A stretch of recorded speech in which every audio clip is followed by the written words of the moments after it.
Hello, gorgeous. Yung sitting position niya, it's gonna get to you. It's gonna creep on you na, uy, okay pala to. Don't go looking for footprints from for passenger kasi syempre, again, bobber siya. Look what we have here. This is the Benda Napoleon 500. Ito yung bagong release lang nila sa makina. So, we're gonna try it out. Have a feel sa kung paano siya. Pros and cons. Let's take a look at it in a bit. Kung okay ba suspension niya, matagtag ba. Okay, we'll have a go. Dito sa Napoleon 500 by Benda, suspensions are okay, uh, average. I mean, for a cruiser, hindi kanya iduduyan. Ganun lang 'yon. It's a bit on the stiff side. It's similar to the Chinchilla 450. Okay, will this be, let's say, okay for a long ride? Siguro kung sanayan din lang, kung masasanay ka, then yeah, I think so. Pero on the get-go, I think you're gonna this needs some getting used to pagdating sa comfort level. Kung forma at forma ang usapan, then definitely ang gwapo talaga nito. Tapos may bubuga din siya. I mean, the torque is there. But comparing it to the Chinchilla 450 that I test rode a while ago, mas may for some reason mas parang jumpy siya sa first gear compared to this one. In all honesty, parang ano yung sitting position niya, it's gonna get to you. It's gonna creep on you na, uy, okay pala to. Parang hindi pala siya hindi pala mahirap. Mukha lang intimidating yung sitting position niya sa simula, pero now that I'm getting the hang of it, parang yeah, it's good. It's not as comfortable kasi syempre hindi ka naka 90-degree sitting position. Uh, but ako, kung gusto mo pumorma rin lang talaga. Panalo talaga to, di ba? Hello, gorgeous. 'Di ba? Ito yung bike na pumukaw ng attention ko nung ni-release nila 'to sa Makina Moto Show, I think a month ago. Kasi 'di ba, solid oh. Bobber, V-twin, fat tires, dual exhaust, stock na naka-bar inside mirrors, nakabaliktad. Tapos this is what caught my attention nung sa Makina Moto Show. This one, may cover yung front forks niya. This is not part of the suspension, mind you. This is just a cover. Okay? And dito rin nakakabit itong signal lights sila. Okay, so what does this have? Again, this is the Benda Napoleon 500. Ito yung bobber nila. Napoleon Bob by Benda. Okay, simula pa lang, let's look at the side mirror. Let's look at the headlights. This is using round headlights, LED, similar to the Chinchilla, may DRL siya dito. Small, na sakto lang ang laki ng signal lights, LED rin, and of course sa likod, LED rin. Okay? Similar to the Chinchilla 450, madumi lang siya. Kasi test bike to. This is ito yung pinaka brake lights niya. Maliit lang. But I believe at night maliwanag naman siya. And this is around 5 inches or 4.5 inches and sa haba and around half an inch sa taas. May reflector lang sila dito. And there, of course, for a bobber, wala siyang sakayan or puan para sa OBR ninyo. And this has the same 16-liter gas tank if I'm not mistaken. One thing I noticed also is yung texture nito ng frame niya. Sabi ko, ano to? Parang ang kapal naman tignan. But I was informed that textured finish lang naman siya. There, I hope you can see it.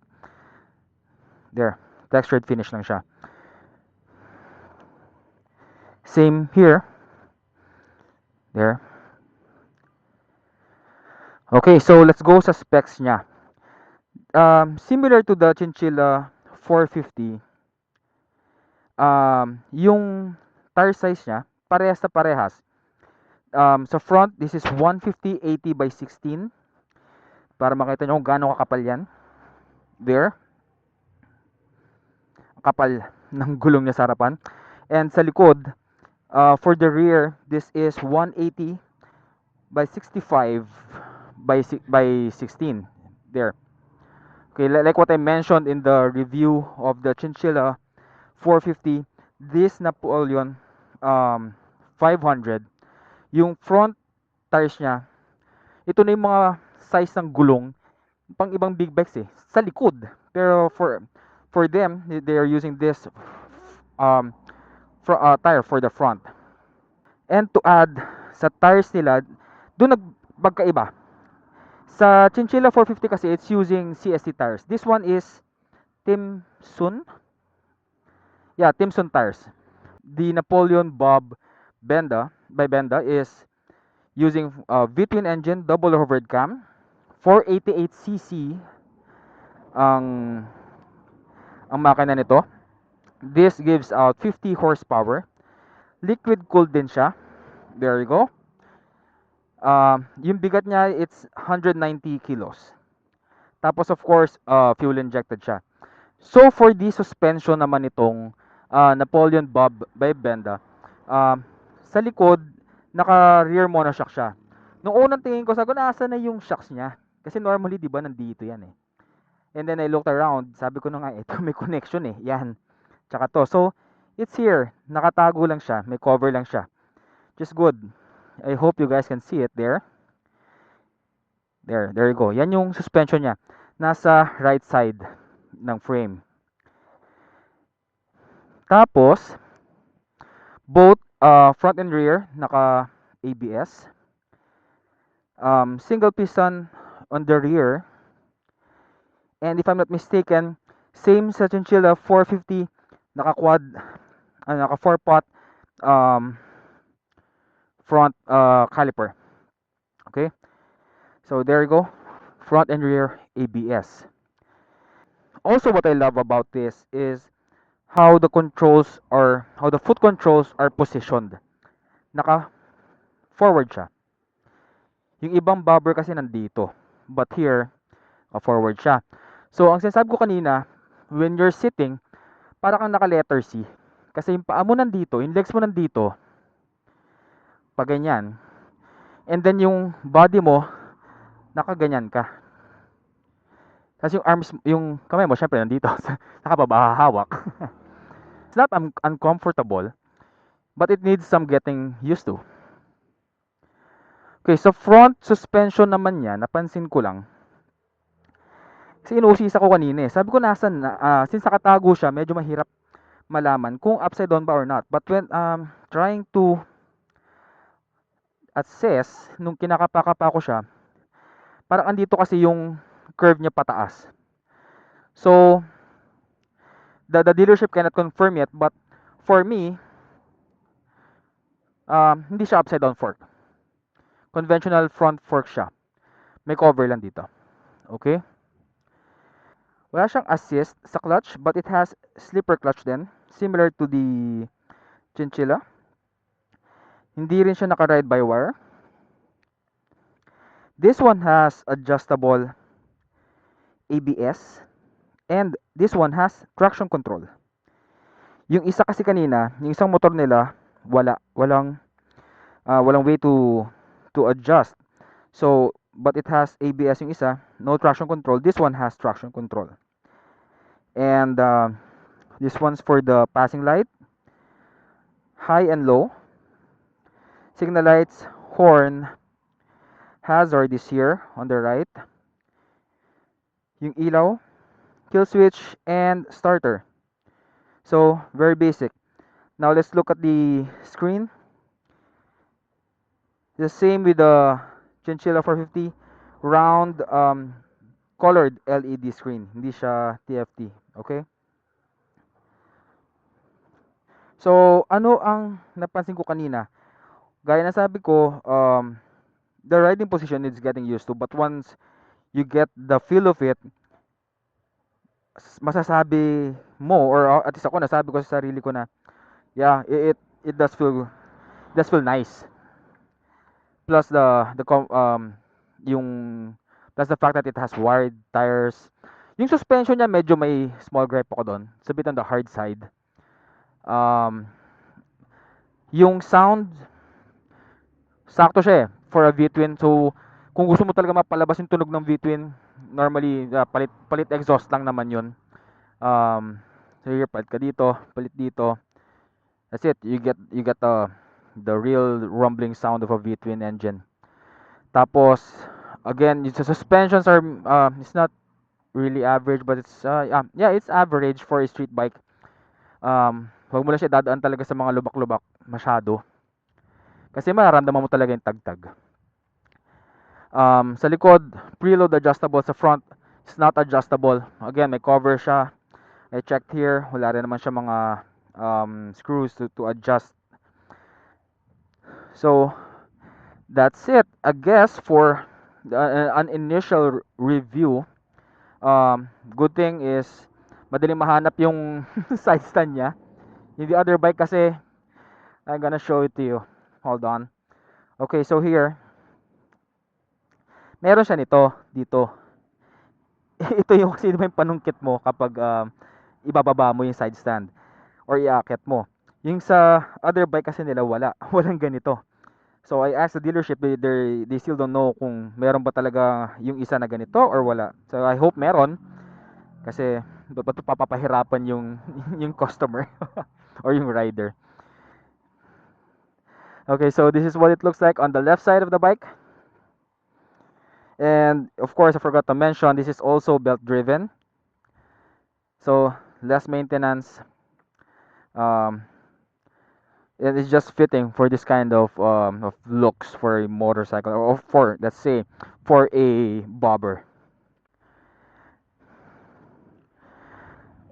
Yung power delivery niya, it's okay on the low end, but parang mas naghahanap pa siya, parang mabilis siya mabitin. So, kailangan mo siya, parang naghahanap siya ng gusto niya ng mag-change lagi ng gear. So, I don't have yet the specs or a, I haven't seen a review kung hanggang gaano kabilis to kaya. But yung based sa claimed review ng Chinchilla 450, which can do 150 kilometers per hour, I wouldn't be surprised if it will be the same or a bit higher for this one. So again, that's just speculations.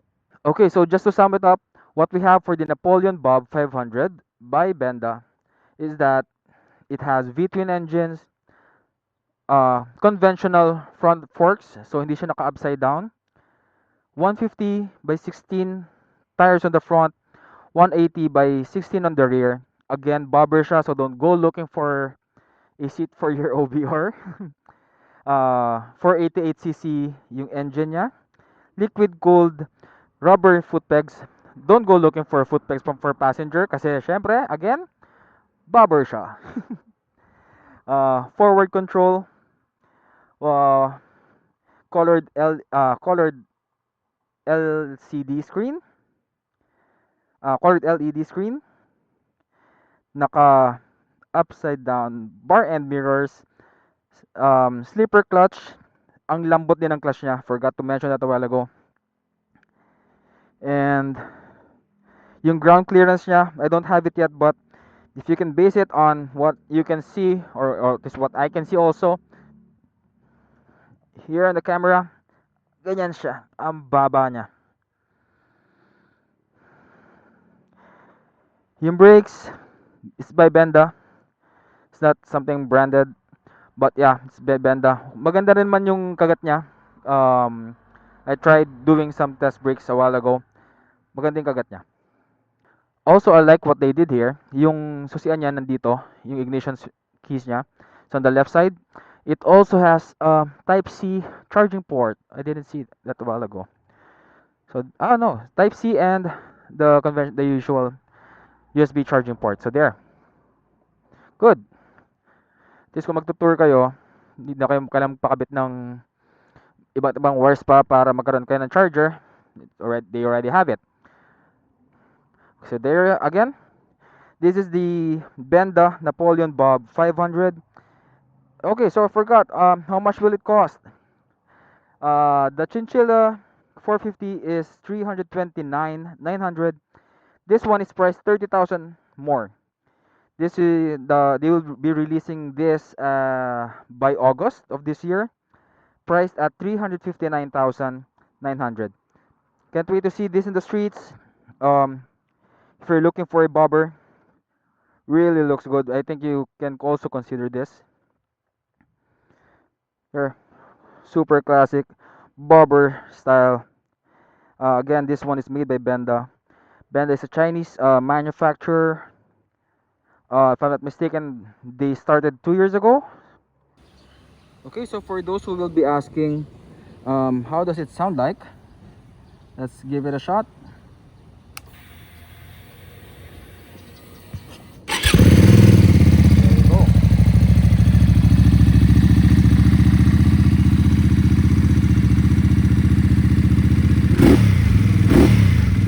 We'll be bringing this back to the dealership. Thank you very much, R3 Motors, Benelli Cavite, for giving us a chance to ride the bike and test it personally. And sa paano you get a feel on the bike first before buying. If you're considering buying this one, you can test ride it